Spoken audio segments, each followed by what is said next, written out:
তো আজকে মজার একটা ভর্তা করলাম। তো এই ভর্তাটা আজকে প্রথম বানালাম, আর বাসায় তো সবাই খেয়ে অবাক হলো যে এটা দিয়েও নাকি ভর্তা হয়। আসসালামু আলাইকুম সবাইকে, কেমন আছেন সবাই? আশা করি ভালো আছেন। তো অবাক হচ্ছেন যে সজনে দিয়েও নাকি ভর্তা হয়, তো আজকে সেটাই বানাবো।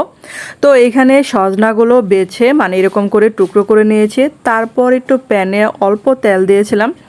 আর এখানে কিন্তু সজনাগুলো একটু সিদ্ধ করে নেব, যাতে ভিতরেটাও সিদ্ধ হয়, উপরেটাও সিদ্ধ হয়ে যায়। আর এই ভর্তাটা কিন্তু আজকে প্রথম বানালাম।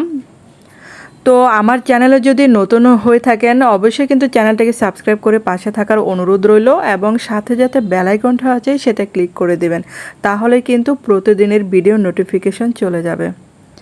এখন এই যে মিডিয়াম আঁচে এগুলো ভেজে নিয়েছিলাম, তো ভাজা শেষ, সিদ্ধ হয়ে গেছে। এখন এই যে তুলে নিচ্ছি। আর এটার যখন কালারটা এরকম চেঞ্জ হয়ে আসবে তখনই বোঝা যাবে এটা সিদ্ধ হয়ে গেছে। তারপর ওটুকি তেলের মধ্যে আমি যে শুকনো মরিচগুলো ভেজে নেব, আর এই যে চুলার আঁচটা কিন্তু আমি মিডিয়াম আঁচে এগুলো ভেজে নিচ্ছি। আর এখন এই যে সাইড দিয়ে একটু পেঁয়াজ আর এই যে রসুন কুচি করে নিয়েছিলাম সেটা ভেজে নিলাম। আর একটু ভাজা ভাজা করে দিলে এটা বেশি ভালো লাগে। তারপর এই যে এখন এই যে শুকনা মরিচটা তুলে নিচ্ছে। আর এটা কিন্তু সরিষা তেলও ভাজতে পারেন, আবার সাদা তেলও ভাজতে পারেন। তো আমি সাদা তেলেই ভেজে নিলাম এগুলা। এখন এই যে পেঁয়াজগুলো ভাজা হয়ে গেছে, এখন হচ্ছে সজনাটা ভর্তা করার। তো সজনাগুলো কিন্তু এই যে এরকম করে চেপে চেপে এটা বের করতে হবে। এটা এমনি চাপ দিলে কিন্তু বের হয়ে আসবে ভিতরের শ্বাসটা। আমি সবগুলো এই যেরকম করে বেছে নেব। তো সবগুলো এরকম করে আমার করতে ভালোই লাগতেছিল, কারণ হচ্ছে একদম চাপ দিতে বের হয়ে আসতেছে। তারপর এখন এই যে এটা দিয়ে কী করব, তো এটা দিয়ে এখন ফেলে দেব সবগুলো।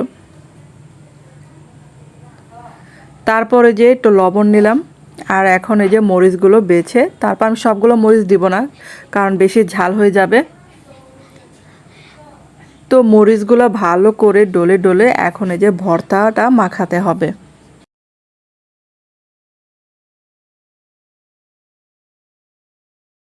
তো এখন এই যে সবগুলোই কিন্তু ভালো করে মাখিয়ে নিতে হবে হাত দিয়ে যেরকম করে। আর এটা কামড়ে কামড়ে যখন সজনের দানাগুলো পড়বে দারুণ লাগে খেতে। তো ট্রাই করেছিলাম, অনেক অনেক ভালো হয়েছিল। তো দেখেন এই যে ভাত দিয়ে নিচ্ছে, এটা গরম ভাতের সাথে কি যে ভালো লাগতেছিল, মনে হচ্ছে যে খেতেই থাকি, এতটা মজার হয়েছিল সজনের এই ভর্তাটা। তো আপনারাও বাসায় ট্রাই করবেন, আর কমেন্ট বক্সে জানাবেন যে কেমন হলো। অবশ্যই কিন্তু ট্রাই করবেন, কারণ সজনের সিজন কিন্তু প্রায় শেষ হয়ে যাচ্ছে। শেষ হওয়ার আগে কিন্তু এই রেসিপিটা আপনারা একবার হলো বানাবেন। তো ভিডিওটা দেখার জন্য ধন্যবাদ সবাইকে। ভালো থাকবেন, সুস্থ থাকবেন।